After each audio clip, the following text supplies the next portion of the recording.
Good morning.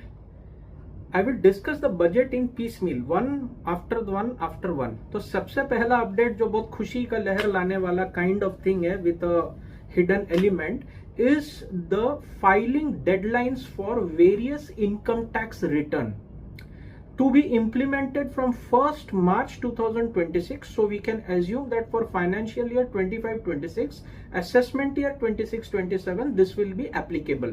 The proposed amendments are with respect to the filing deadlines under section 139.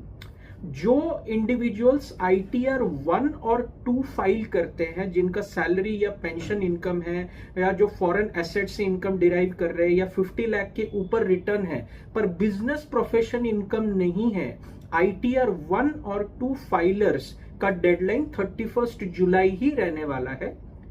बाकी ITR filing का जो deadline है, those who are not under audit but deriving income from business और profession, उनका deadline अभी 31 अगस्त रहेगा। Audit वाले, टैक्स ऑडिट वाले ITR का डेडलाइन एज इट इज 31 अक्टूबर रहेगा। बट जो बिलेटेड और रिवाइज्ड ITR है ना, उसका जो डेडलाइन है वो अभी 31 दिसंबर से 31 मार्च कर दिया गया है at a nominal fee to be specified. Nominal fee क्या है? 5 लाख के अंदर है तो 1000 रिटर्न फाइलिंग का पेनल्टी, या 5000 अगर 5 लाख के ऊपर है। इसके अलावा कोई नॉमिनल फी है या नहीं, that will be clarified once this is implemented on 1 March 2026।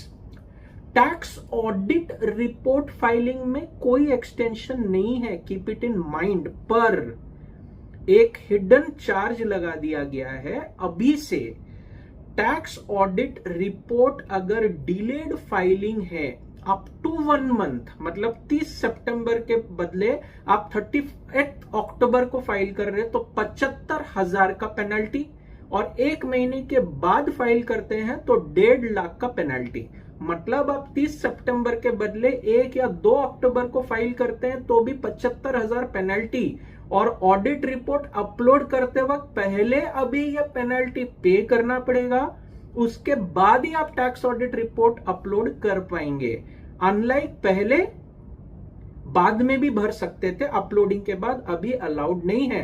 तो आप टैक्स ऑडिट रिपोर्ट में 1 दिन का डिले करो या 15 दिन का डिले करो तो 75,000 का पेनल्टी, 30 दिन के ऊपर 1 महीने के बाद अगर भरते हैं तो 1.5 लाख का पेनल्टी।